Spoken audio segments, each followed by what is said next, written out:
Number 2 divisible ಪೂಲ್ಗೆ cess ಮತ್ತು ಸರ್ಚಾರ್ಜನ್ನು ಕೂಡ ಸೇರಿಸಬೇಕು ಅಂತ ಹೇಳಿದೆ. ಎರಡನೇದು.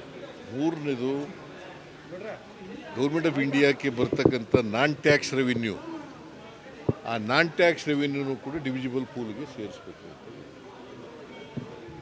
ಗೊತ್ತಾಯ್ತು. ಆಮೇಲೆ ಹೈದರಾಬಾದ್ ಕರ್ನಾಟಕ ನಾವೀಗ 25 ವರ್ಷ ಪ್ರತಿ ವರ್ಷ 5,000 ಕೋಟಿ ಖರ್ಚು ಮಾಡ್ತಾ ಇದ್ದೀವಿ.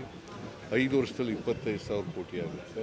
ನೀವು ಕೂಡ ಮ್ಯಾಚಿಂಗ್ ಗ್ರ್ಯಾಂಟ್ ಕೊಡಬೇಕು ಅಂತ ಹೇಳಿದ್ವಿ.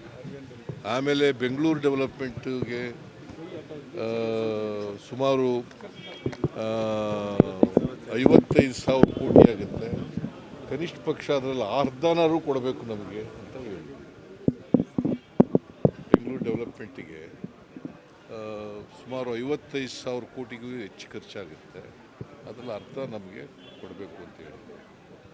ಮತ್ತು ವೆಸ್ಟರ್ನ್ ಘಾಟ್ ಇದು ಡಿಸಾಸ್ಟರ್ ಮ್ಯಾನೇಜ್ಮೆಂಟ್ನಲ್ಲಿ ಕೂಡ ಯಾಕಂದರೆ ಲ್ಯಾಂಡು ಇದಾಗ್ತಾ ಇದು ಲ್ಯಾಂಡ್ ಸ್ಲೈಡ್ ಆಗ್ತಾ ಇದೆ, ಅದಕ್ಕೋಸ್ಕರ ಕೊಡಬೇಕು ಅಂತ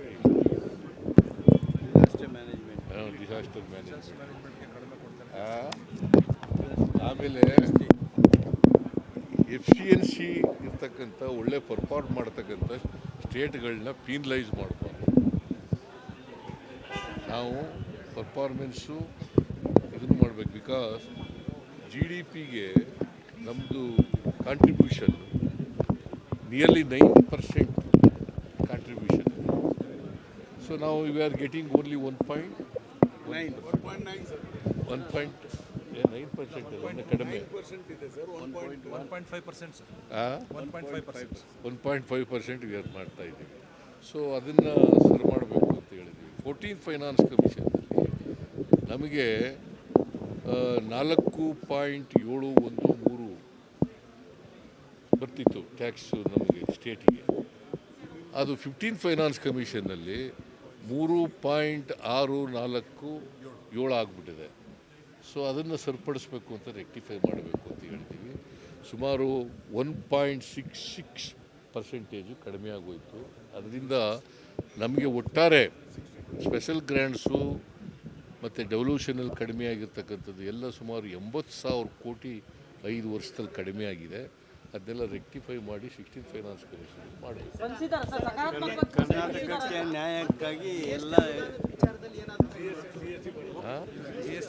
GST ಬರಲ್ಲಪ್ಪ. GST ಕೌನ್ಸಿಲ್ ಇದೆ ಅದಕ್ಕೆ.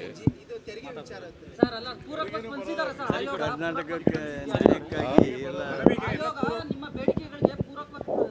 ಇಲ್ಲ, ಅವ್ರು ರಿಪೋರ್ಟ್ ಕೊಡ್ತಾರೆ, ಕೇಳಿದ್ದಾರೆ ಅಷ್ಟೇ.